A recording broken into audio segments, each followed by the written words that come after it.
Hello everybody, and today we're doing an unboxing video. I've had a hankering for carnivorous plants recently. I go through those phases where I'll need a specific plant. So I'll acquire species that I don't have. Oh, this one's pretty cool. So this is a carnivorous bromeliad. I've never had one, and I don't really do much, and I haven't done much in the past with bromeliads, but I really thought this was cool. So we'll take a quick look at these. Very cool.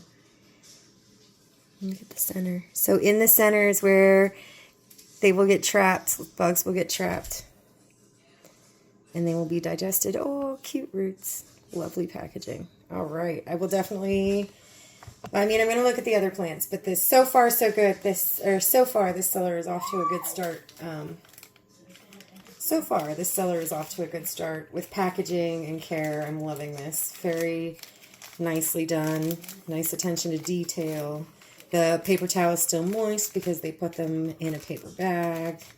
Very safe, and it has the tag on it, which makes it really easy. All right, up next... Now, I know there's a sundew paradoxia in here.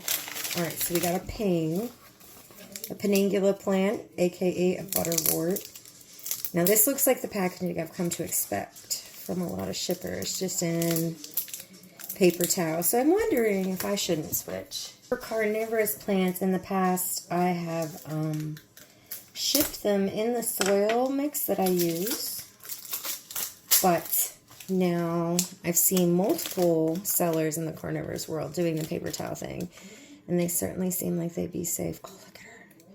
So pretty. Okay, so a little squished on the top, but, you know, that happens in shipping. And let's see.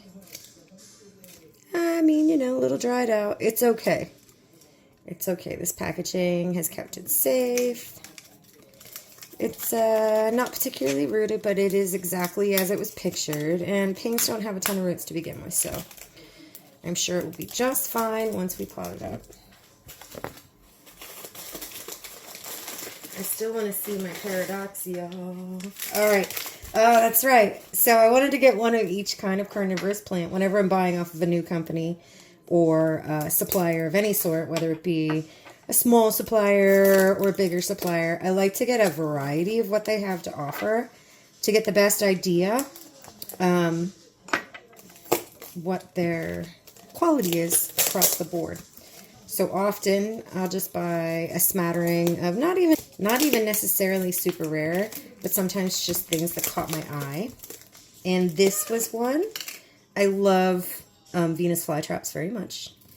And this was called Lips and Lashes, because it's green and it has like red lashes and stuff. And look at it, it's adorable.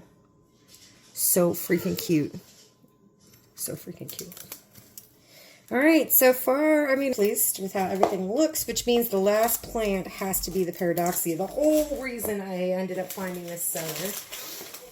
I had a sundew paradoxia, and I accidentally killed it while I was tissue culturing.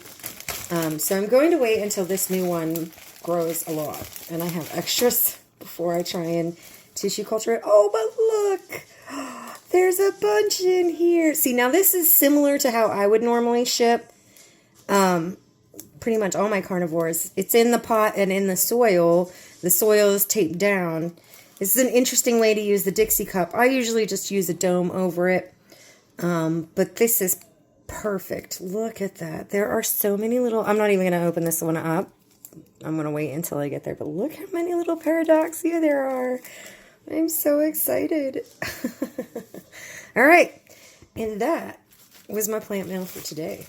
Look forward to lots of carnivores coming because, like I said, I had a hankering, so we did a bunch of that. And thank you to Curious Plants. These guys look just lovely. So Curious Plants, there you go.